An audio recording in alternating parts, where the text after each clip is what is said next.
Welcome to the Rotary Club of Edina. I'm your host, Josh Sprague, proud president of the #1 club in the universe. I'd like to extend a special welcome today to our club members, interested friends, professionals, and students tuned into today's broadcast, live from the Rotary TV studios in Edina, Minnesota. And now, it's time for today's Vocational Ethics program, and I'd like to introduce our moderator, John Crudele. John is known as a speaker, life coach, and author who relates to his audience in a very personal and profound way. Over the past 30 years, more than 2 million students, educators, parents, and business leaders have been inspired by his stories, attracted to his authenticity, and challenged by his candor. John is a co-author of Making Sense of Adolescence, a contributing author to the Teen Power series, and has a story in one of the popular Chicken Soup for the Soul books. He's a leadership coach with the John Maxwell team, and John also serves on the board of Risen Savior Missions, which shipped 18 million meals last year to feed over 150,000 starving Filipino children. Wow. He's been a Rotarian for 12 years and is this year's president of the Eden Prairie AM Club.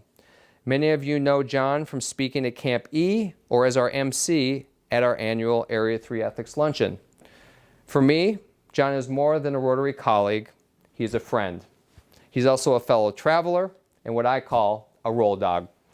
Last spring, John and I road tripped together to our president-elect training in Ames, Iowa. Less than a month later, we flew to Guatemala and participated in a life-changing water mission trip with a group of 26 Rotarians from 6 area clubs, where we assembled and delivered hundreds of water filtration units to remote villages in the highlands above Koban. And then, shortly after that, we attended the Rotary International Convention in Hamburg, Germany. So we have covered a lot of ground together. And so now, it's my honor and pleasure to welcome to the Rotary TV set my friend and fellow Rotarian and moderator for the 2020 Vocational Ethics Day, John Crudele. How are you? Good. Great to see you. Thanks so much for being here. Good to be I'm going to pass the chair. in your home, and we'll do this. Who knew that PE would stand for Pandemic Elect? Oh my gosh. What a long, strange trip it's been. It is, and here we are today to enjoy some time together. So it's very good to be with you. Thanks, Josh, for hosting, and for the Edina Noon Club for hosting this and making this possible. Again, my name is John Crudele, and I'm going to be taking this journey with you with our guests today. A little history on the Ethics Day is that this is the 13th annual Vocational Ethics Day, and it's the first time we've ever live streamed on Facebook, certainly because of the situation that we're all in. Rotary emphasizes five avenues of service in carrying out our motto of service above self. Rotarians spend much of our time and efforts on club service, community service, international service, vocational service, and on youth service. Today we want to highlight 2 of those avenues, which are vocational service and also youth service, because of so many of the young people that are tuning in, whether it's live now and we can receive your questions throughout the program, or may watch it later live streamed on Facebook or on YouTube. We're going to be focusing on that and the importance of ethical conduct lived out daily in our lives, specifically in our work and our occupations, and by welcoming our student guests who may be watching to join in the discussion. How this all began is Hank Shay, a University of St. Thomas law professor and former U.S. Attorney, assistant U.S. attorney. He's been a key advisor and inspiration to us Rotarians since we began the VE Day, Vocational Ethics Day, back in 2008. Hank wrote his top 10 lessons 13 years ago to remind us all of the important ethical conduct in our daily activities, whether it's home, whether it's at school, or on a job. And I thought I'd just begin by opening with these so that it gives context to the conversation I'll be having with our guest. The top 10 go like this. Number 10, when faced with a choice between a right versus a wrong decision, guard against that first intentional misstep. Lesson number 9, never knowingly sign a false document. Lesson number 8, never compound or try to bury your mistakes. Number 7, do not follow directions from others that you believe to be improper or unethical. Number 6, no matter what your position in your organization, lead by example. Number 5, avoid the perils of willful blindness. Number 4, when faced with an ethical dilemma, seek advice and counsel from others. Number 3, learn to be satisfied with what you have legitimately earned. Greed is a vicious cycle that can destroy you. And lesson number 2, no one is above the law. And number 1 lesson is, above all else, at all times, wherever you live or work, do 3 things. Act with integrity, exhibit courage, and honor your reputation. So with that as a backdrop, let me introduce who our guest is going to be today. John Rubischko grew up in Hutchinson, Minnesota. And by the way, John was with us in 2015. And so 5 years ago, he was our speaker. Life has then moved forward since then, yet the story prior to that remains the same. And so it's a pleasure, having met him then, to be able to reconnect with him today and for you to also make that connection. He's the youngest of 4 siblings and the youngest of 63 grandchildren on his mother's side. He loved to play sports in high school. He lettered in football, basketball, tennis, and he was named senior captain in 2 of the sports. He went on to St. John's University, where he earned his BA in international management and played football and was a senior captain under the famous John Crudele. He has 2 classes for completion of his master's degree, just 2 classes left in international management from St. Thomas University. So rivals universities that he attended, and possibly some of you watching in today. John is a local businessman. He's been in the truck leasing business, a national accounts manager for a local food distributor, and owned a mortgage company, which is going to be the part that we'll be unpacking the most. He and his wife Tiffany have 3 children, are partners in a nationwide group called Life, Living Intentionally Internationally for Entrepreneurs. He's a certified John Maxwell leadership coach and is actively speaking in high school and colleges to students about the peril of materialism and ethics within the workplace and our daily lives. In July of 2007, his life was abruptly interrupted. Let's find out what happened and the lessons learned with Life Without Bars. So please help me welcome John Rubischko. Excellent. Hello, John. Hey, John. Nice to see you. Thanks for Good to having see you me. again. Appreciate Absolutely. It's great to be with you. Very nice. Thank you. And Yes, to definitely. have this opportunity to share. Yeah, I appreciate that. So, John, possibly some people are Googling you right now just to find out a little bit about you. And if they were to do that, let's kind of start from that point, and then we'll... Do people Google these days? Where do they look to find out? Unfortunately, they're going to see right on the top is one of the unfortunate lessons that I had to suffer is the being arrested by the FBI. So, again, some choices I made that were not good that I compounded, and through the things I've learned, obviously I regret that, but they've been pivotal life lessons that have helped me become a better man today. Yeah, so the life lessons that happened in that moment and since, but there was also some reflections that you had leading up to that. So take us back through that high school, college, and then that work experience, and what was taking place and what started to compound itself. Sure. I grew up in, again, small town Hutchinson, about 15,000 people. Was a good kid, never did anything wrong. I was really into class, kind of a class jock. Didn't drink, didn't do any partying just because I was so focused on my sports. And, then I progressed on to St. John's, like you mentioned.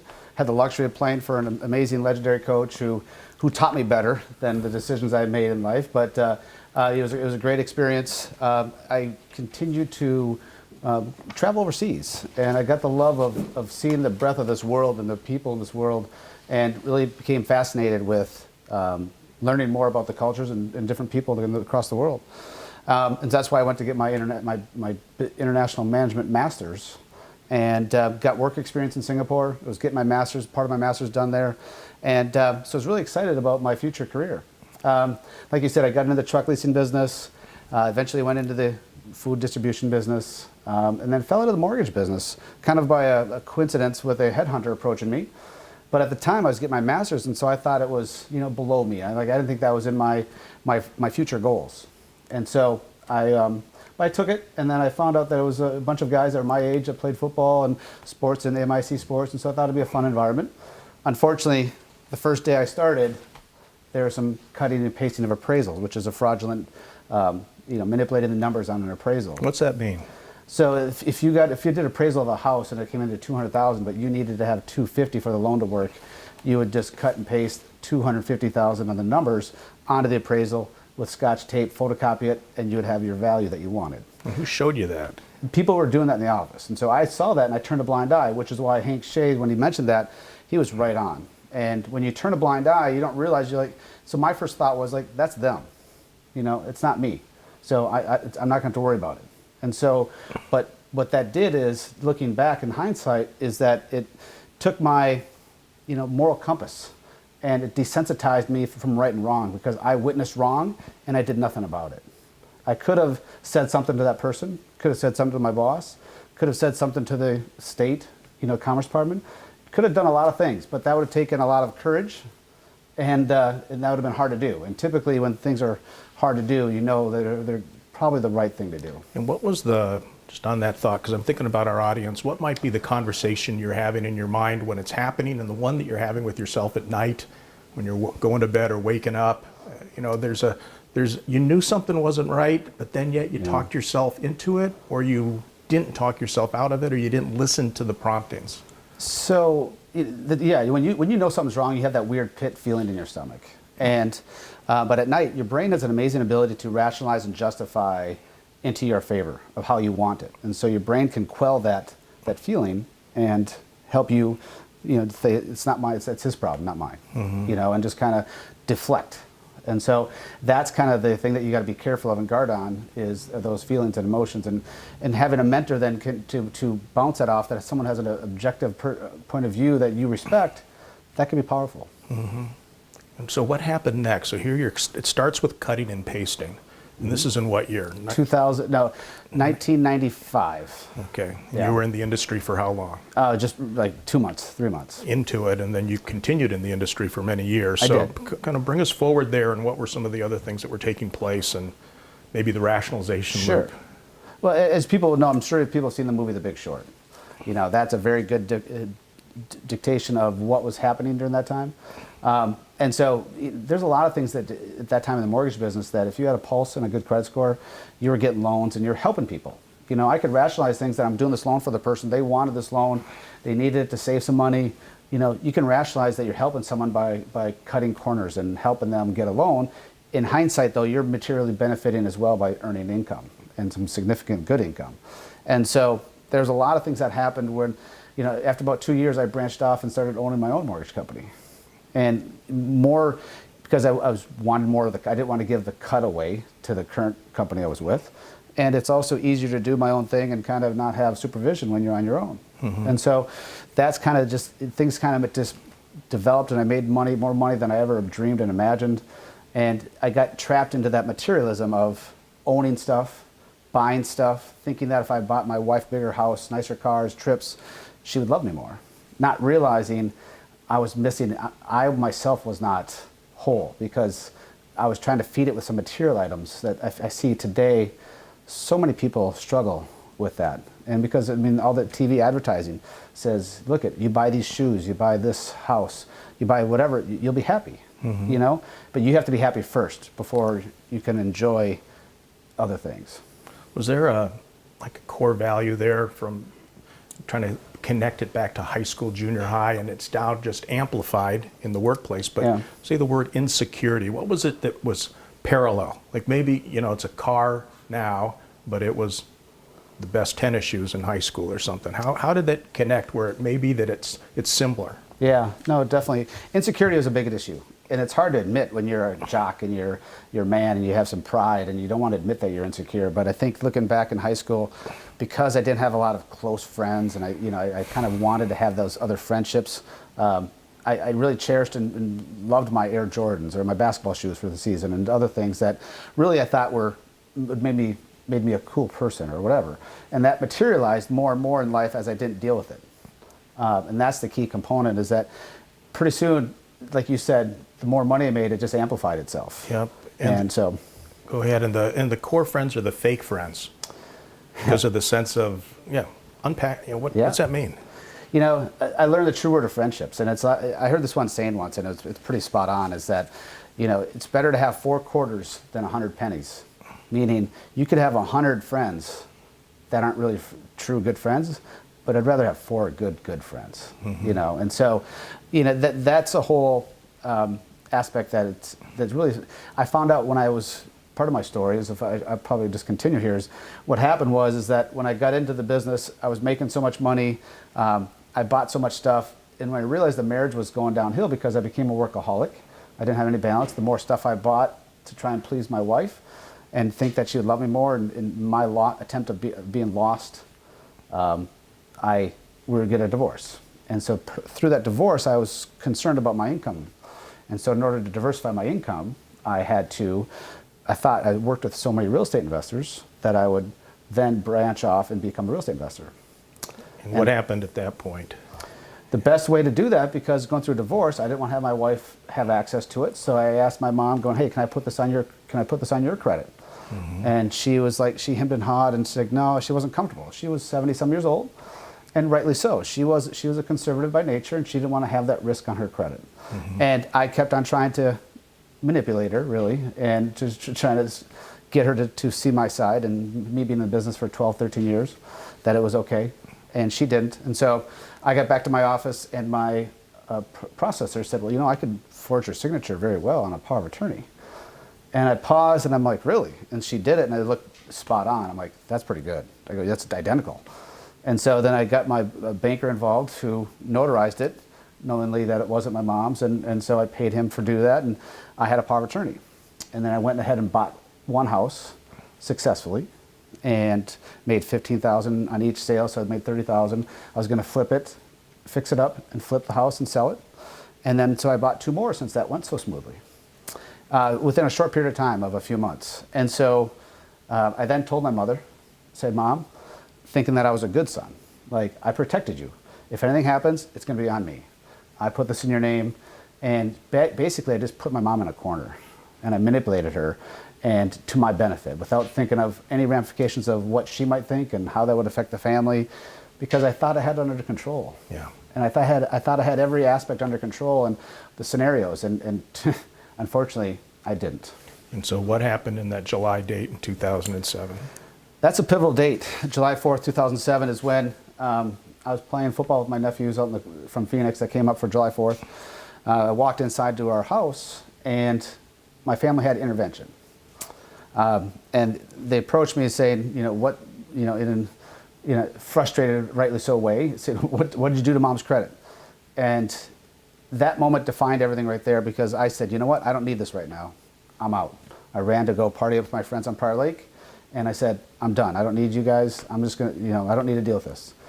And so I left them no option to go to an attorney, who then suggested to my mom that she file a police report to get it off her credit report. And she emailed me this, saying, John, it's not my intention to file a police report on you, but I have to get this off my credit, and this is what my attorney said to do. And so the police chief called and said, this is a family mess. I want nothing to do with it. Just get a resolution. Just figure it out. So I thought, okay, this is going to be okay. We're just going to work it out. Months went by. At that date, that was September. December 21st, 2007 was another pivotal date. What happened that day? 6 a.m., I get a loud knock at the door. And I'm like, 6 a.m., who's at the door? But I didn't answer. I thought maybe it was a contractor that I maybe owed money to, because unfortunately I went beyond my means and I couldn't pay everyone that was due money. So they kept on knocking. All of a sudden I hear a commotion inside my house. So I get up, boxers on only. I open my door, and there's about 30 FBI agents with guns, flashlights, and vests on, saying, put your hands up. So right then I knew I had a problem. Right then, were there clues leading up to this, but right then it was solidified. That's a different problem now. I thought I had it under control again, because the police chief said he had no issue with it. I thought I was clear. But it became on the radar of the federal government, and they wanted to make a point and crack down on, especially a person who owned his own mortgage company that did this to his mother. They wanted this to be noted that they're coming after me. Okay. And if you would have acknowledged what happened, what would have this last 4 or 5 months been like? Good point. Learning, because I cooperated, I went and talked to the FBI, I talked to them, I told them everything I knew. I said, you know what, I didn't think this was that big of a deal. I know what I did was wrong, but I've seen so many people do so much other fraud that it wasn't that big a deal. And so I knew and so then I worked undercover for 2 years with the FBI, and they kind of told me before that I wasn't on their radar. If it wouldn't have been for my mom filing a police report, they would have no knowledge of me. And so looking back, if I would have just said, instead of running from my mom's house, if I would have said, I'm sorry, please forgive me, I did wrong, I didn't intend this to happen, what can we do to fix this? Yeah. But that would have taken guts in a time of people coming at me, and it would have taken courage. And at that time, I didn't exhibit that, and I didn't have it in me. And so, but if I would have done that, I would have never have suffered the prison, the embarrassment, and all the other residual consequences. Mm-hmm. By the way, for our audience watching on live stream, this is a time that if you'd like to begin asking questions that you may have, you can just put it in the chat, and we'll be able to share some of those and receive John's input here in a few minutes. So while that's taking place, let's you end up in prison. We've got about 6-7 minutes before Q&A. So so I got missentenced to a wrong prison in Missouri, and I went to it was a high security low prison. It wasn't a camp, which ultimately is a much lesser type of environment. This high security low prison was brutal. I mean, there's people getting shanked and beat up and stabbed, and it was very territorial, and that's one of the problems with me being a felon now. I get lumped in with all the harsher felons. But every time someone Googles me, like you mentioned before, I get lumped into that now by nature of people. And so, I made some bad decisions that I regret, but it's, I'm trying to make amends and show people that, hey, I didn't intend to hurt anyone. And not that that means anything, but it's still, hopefully there's intention and there's behavior. Yes. People were hurt, but the intention wasn't. So what was the sentence, and then how long did you serve, and then there was a period after that, and let's then look at some of the lessons before and after. Perfect. I got sentenced to 87 months in prison. I was thinking I wasn't going to get that, even close to that, because I was cooperating for 2 years with the FBI. I went to Arkansas, and after 9 months, they brought me back for another trial I had to testify in. And at the same time, they resentenced me for my cooperation. They ended my cooperation, and they gave me credit for my cooperation, which was 30 months. And so it went down to then 58 months.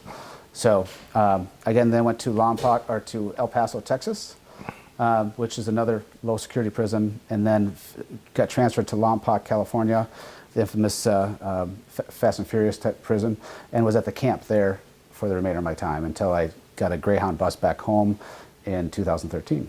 Okay. Which I did 6 months in a halfway house in Minneapolis, and then continued to serve the 5 years of supervised release, and that ended in 2018. Yeah, and on supervised release, at lifetime, you're bumping into who?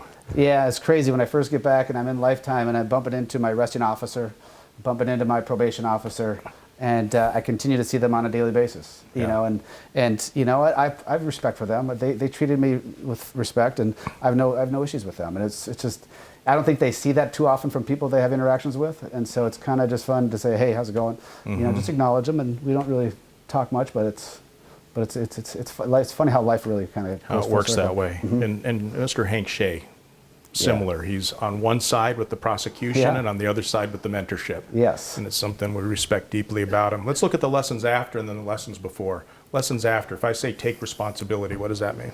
You know, that was the biggest relief I did in prison, because in prison I was a jailhouse attorney, and I continued to fight and try to win on appeal and challenge my handling of my plea agreement.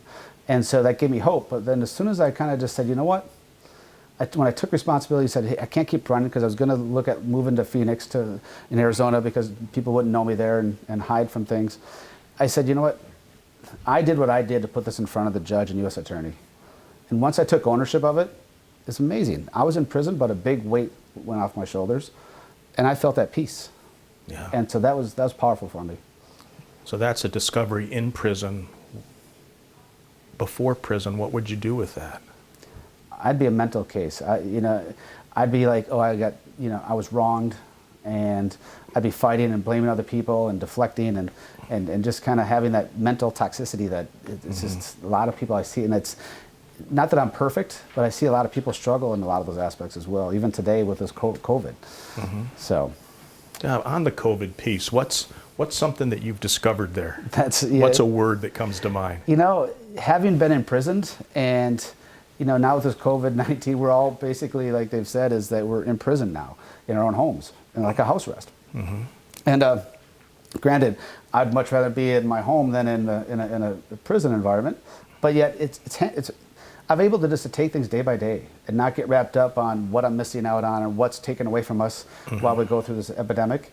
And it's been easier for me to process because I've already had to go through it in such an extreme way in my life.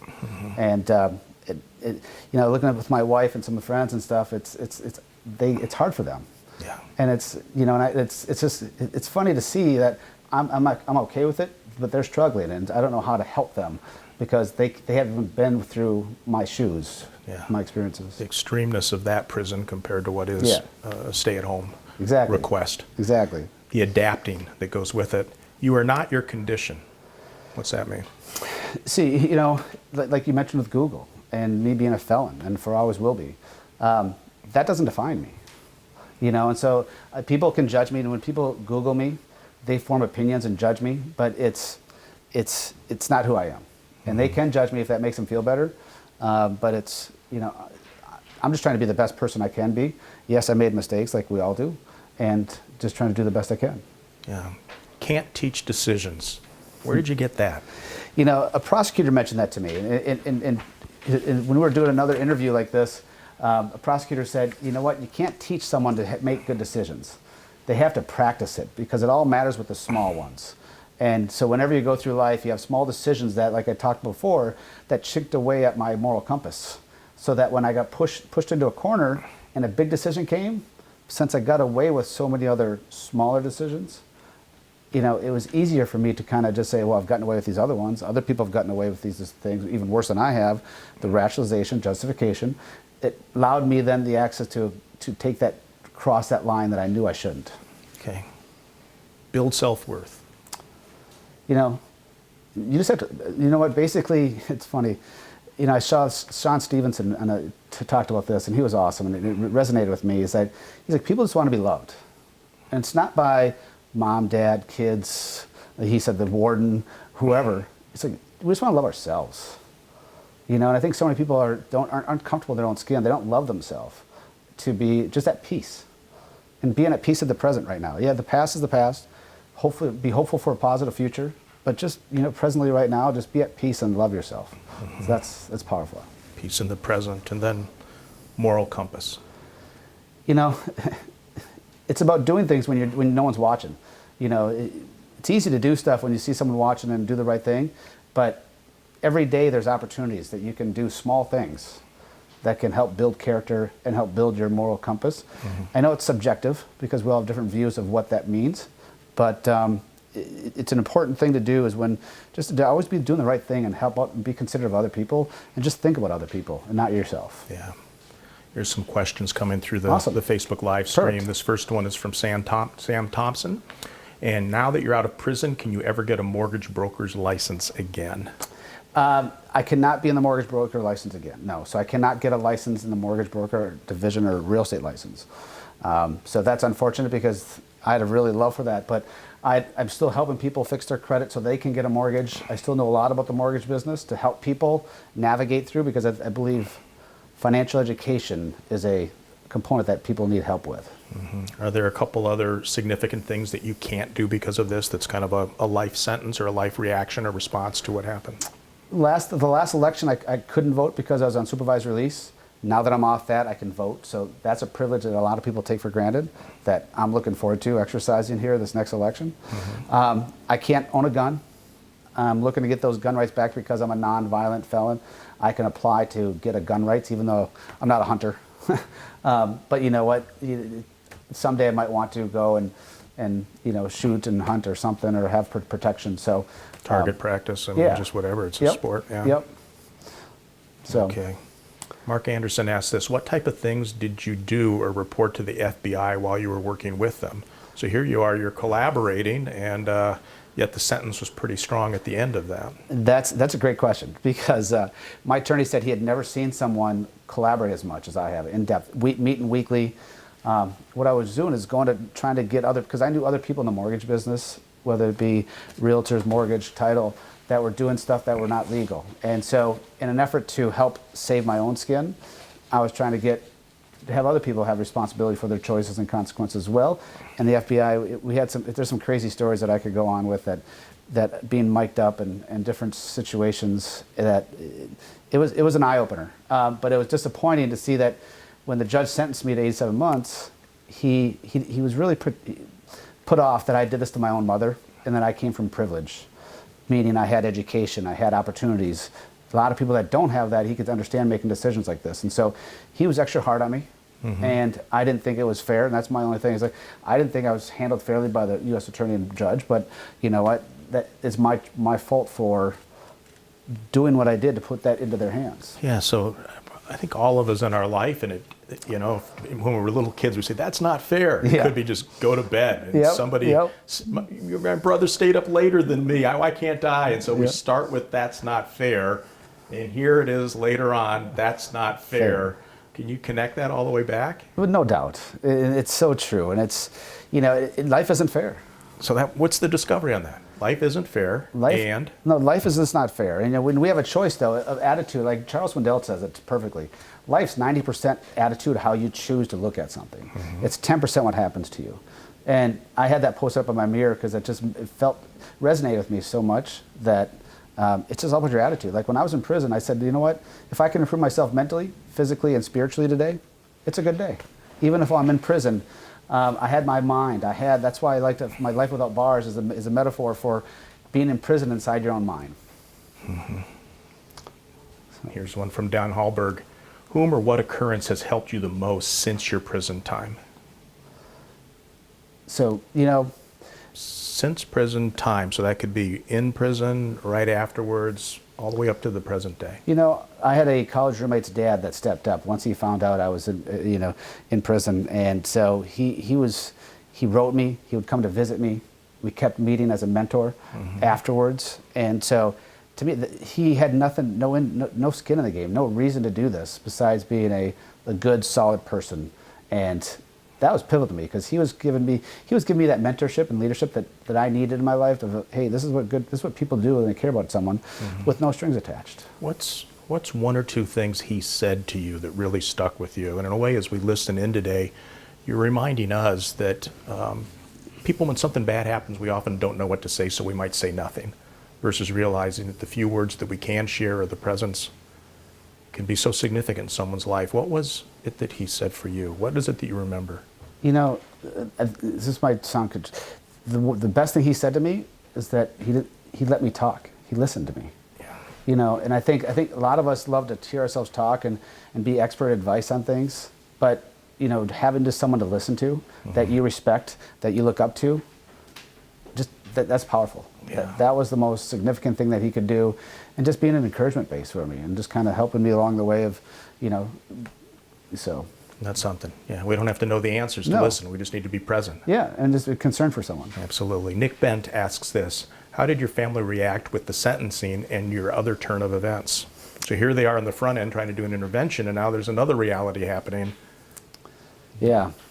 Unfortunately, you know, it was hard because I did this to my own mother and infected my own family. And so, you know, obviously my siblings were very mad at why I did this and the harm and pain I caused them.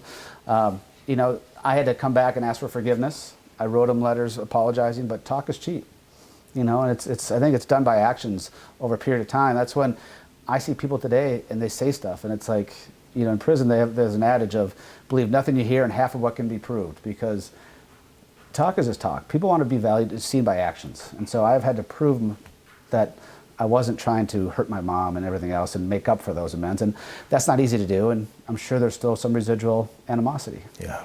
Has some been repaired? Yes, definitely. Definitely. Yeah. And it's been how many years now? 7 years, 8 years since I've been out.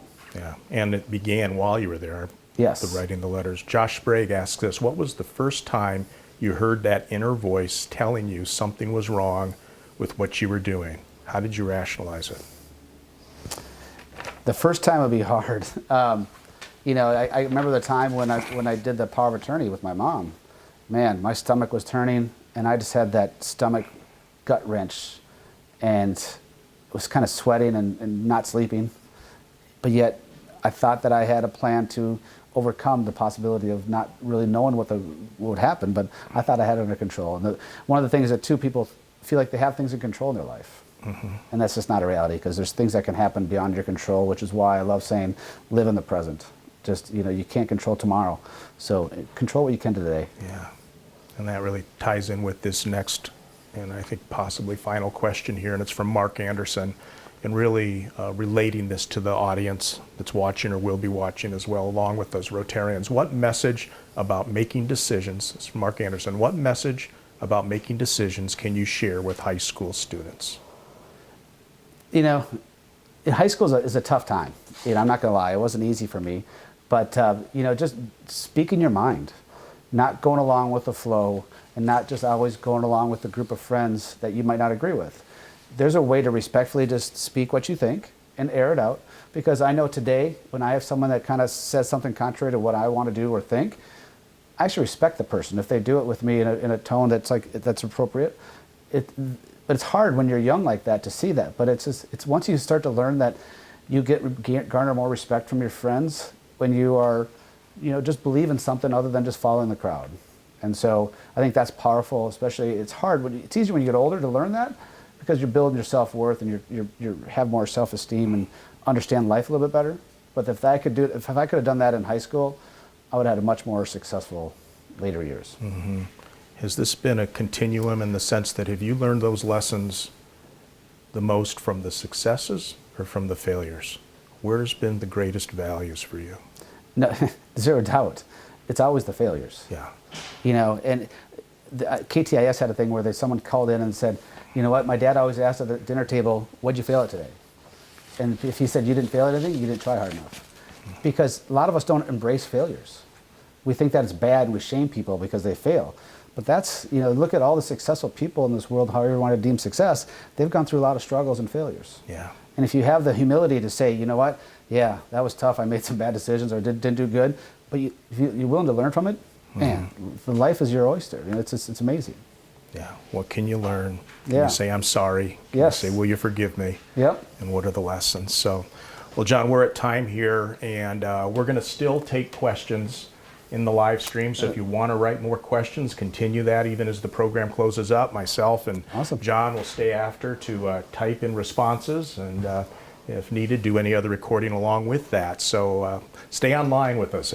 And John, did you know that Rotary is a global network of 1.2 million neighbors, friends, leaders, and problem solvers who see a world where people unite and take action to create lasting change. From literacy and peace to water and health, we are always working to better our world, and we stay committed to the end. In honor of your presentation today, John, we will be making a donation to Rotary's official disaster relief partner, Shelter Box, which provides emergency shelter to families devastated by natural disaster and conflict around the world. So John Rubischko, it's good to be with you. Thank you. It's great to re-catch up as we began our friendship some 5 years ago, and now to reintroduce you to and introduce you to an audience both here and around the world. So thanks to those who have been watching on our live stream or are watching the recording of this later. This is the 13th annual ethics discussion. And so now I'll turn our program back over to your president and host, Josh Sprague. Thanks, gentlemen. You got it. Thank you. Thank you. Thanks for being here. Good to be Appreciate with that. Like I said, the annual Ethics Day is always epic, and I'm so glad we got to give it to you one more time this year. So thanks again to our co-chairs, Dan Hallberg and Wayne Harmon, for sticking in there with us and working with the technology to make it happen. As we close today's meeting, I'd like to share a quote from Ralph Waldo Emerson, American essayist, lecturer, philosopher, and poet who led the transcendentalist movement of the mid-19th century. Emerson was seen as a champion of individualism and a prescient critic of the countervailing pressures of society, and disseminated his thoughts through dozens of published essays and more than 1,500 public lectures across the United States. Emerson said, "Trust thyself. Every heart vibrates to that iron string. Nothing is at last sacred but the integrity of your own mind." Be true to yourself. Listen to that inner voice, that inner compass. And when in doubt, talk to a trusted friend or mentor. You will recognize the truth when you see it, and you will do the right thing. Those are the lessons from Emerson and from today's Vocational Ethics program. As you go about your week, remember that together we see a world where people unite and take action to create lasting change across the globe, in our communities, and in ourselves, as Rotary pursues its mission to connect the world in meaningful ways. Be safe, be well, and have a great week. Meeting adjourned.